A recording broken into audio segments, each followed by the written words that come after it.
नमस्कार, मैं गीता साव। आप देख रहे हैं आरजे न्यूज़। तो चलिए जानते हैं आज प्रकृति के सुकुमार कवि सुमित्रानंदन पंत के बारे में।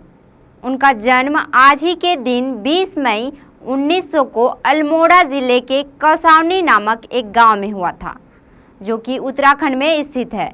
इनके पिताजी का नाम गंगादत्त पंत और माताजी का नाम सरस्वती देवी था। जन्म के कुछ ही समय बाद इनकी माताजी का निधन हो गया था। पंत जी का पालन पोषण उनकी दादी जी ने किया। पंत 7 भाई बहनों में से छोटे थे। बचपन में इनका नाम गोसाई दत्त रखा था।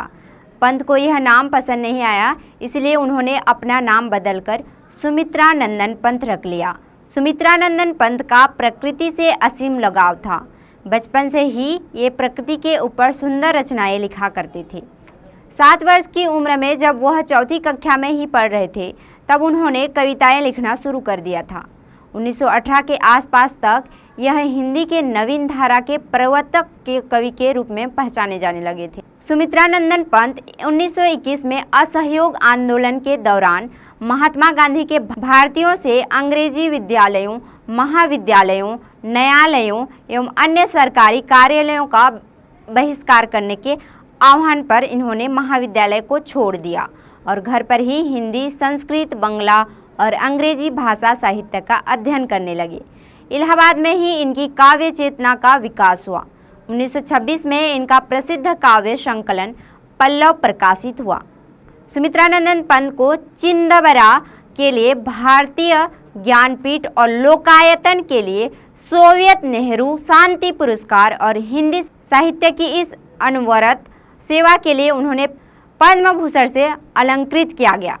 सुमित्रानंदन पंत के नाम पर कौसानी में उनके पुराने घर को, जिसमें वह बचपन में रहा करते थे, सुमित्रानंदन पंत वीथिका के नाम से एक संग्रहालय के रूप में परिवर्तित कर दिया गया है।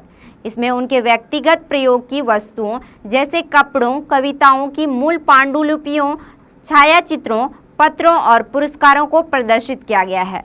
इसमें एक पुस्तकालय भी है, जिसमें उनकी व्यक्तिगत तथा उनके संबंधित पुस्तकों का संग्रह है। उनके नाम पर इलाहाबाद शहर में स्थित हाथी पार्क का नाम सुमित्रानंदन पंत बाल उद्यान कर दिया गया है। उनका संपूर्ण साहित्य सत्यम, शिवम, सुंदरम के आदर्शों से प्रभावित होते हुए भी समय के साथ निरंतर बदलता रहा है। जहां प्रारंभिक कविताओं में प्रकृति और सौंदर्य के रमणीय चित्र मिलते हैं, वहीं दूसरी चरण की कविताओं में छायावाद की सूक्ष्म कल्पनाओं व कोमल भावनाओं के और अंतिम चरण की कविताओं में प्रगतिवाद और विचारशीलता है। वह कहते थे, गा कोकिला संदेश, संतान मानव का परिचय मानवपन है। सुमित्रानंदन पंत हिंदी साहित्य में छायावादी युग के 4 प्रमुख स्तंभों में से एक थे। इस युग को जयशंकर प्रसाद, महादेवी वर्मा, सूर्यकांत त्रिपाठी निराला और रामकुमार वर्मा जैसे कवियों का युग कहा जाता है। आज ही के दिन इतिहास में 20 मई 1498 में वास्को डी गामा ने भारत आने वाले समुद्री मार्ग की खोज की। अपनी समुद्री यात्रा के दौरान वास्को डी गामा सबसे पहले भारत के दक्षिण पश्चिम तट पर स्थित कालीकट पर पहुंचा। इस यात्रा के दौरान वास्को डी गामा का समुद्री बेड़ा मोजाम्बिक द्वीप से मालिंदी होते हुए कालीकट पर पहुंचा। इस जगह को वास्को डी गामा ने अपने भारत पहुंचने के प्रमाण के रूप में स्थापित किया। उस समय कालीकट भारत के सबसे अधिक प्रसिद्ध और महत्वपूर्ण व्यापारिक केंद्रों में से एक था। वास्को डी गामा के इस समुद्री रास्ते की खबर धीरे धीरे फैलने लगी, जिसे यूरोप के व्यापारी सुल्तान, पुर्तगाली और लुटेरे कब्जा करने के मंशा से भारत आए।